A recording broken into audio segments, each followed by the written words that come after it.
যদি সব ইন্ডিয়ান, যদি সব হিন্দু আর মুসলমান তাদের ধর্মগ্রন্থ পড়ে, ধর্মগ্রন্থের কথাগুলো মেনে চলে, এক ঈশ্বরে বিশ্বাস, চূড়ান্ত রাসূলে বিশ্বাস, পরকালের জীবনে বিশ্বাস করে, ইনশাআল্লাহ ইন্ডিয়া একটা সুপার পাওয়ার হবে।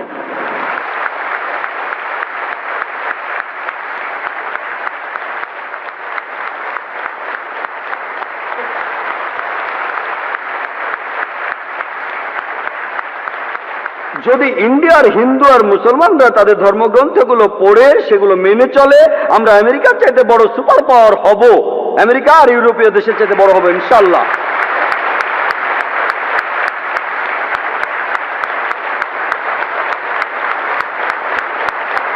বেদে পরিষ্কারভাবে লেখা রয়েছে, ঋগ্বেদে আমাদের বলছে 10 নম্বর গ্রন্থে 71 নম্বর অনুচ্ছেদে 4 পরিচ্ছেদে, তারা দেখেও দেখতে পায় না, তারা শুনেও শুনতে পায় না। ধর্মগ্রন্থে পরিষ্কারভাবে বলা আছে, তারপরও দেখবেন না, ধর্মগ্রন্থের কথাগুলো শুনেও শুনবেন না। একই কথা বলা হয়েছে পবিত্র কোরআনে সূরা বাকারার 44 নম্বর আয়াতে, তোমরা কিতাব অধ্যয়ন করো কিন্তু উহাকে অনুসরণ করো না। পবিত্র কোরআনে সূরা বাকারার 18 নম্বর আয়াতে উল্লেখ করা আছে, সুম্মুম বুকমুন উময়ুন ফাহুম লা ইয়ারজিউন, তারা বধির, মুখ এবং অন্ধ, সুতরাং সঠিক পথে ফিরবে না।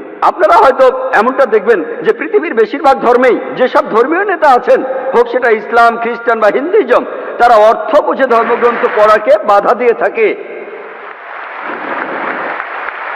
এটা তাদের নিজের সুবিধার জন্যই, কারণ অনুসারীরা ধর্মগ্রন্থ মেনে চললে হতে পারে যে তারা তাদের বিভিন্ন সুবিধাগুলো পাবে না।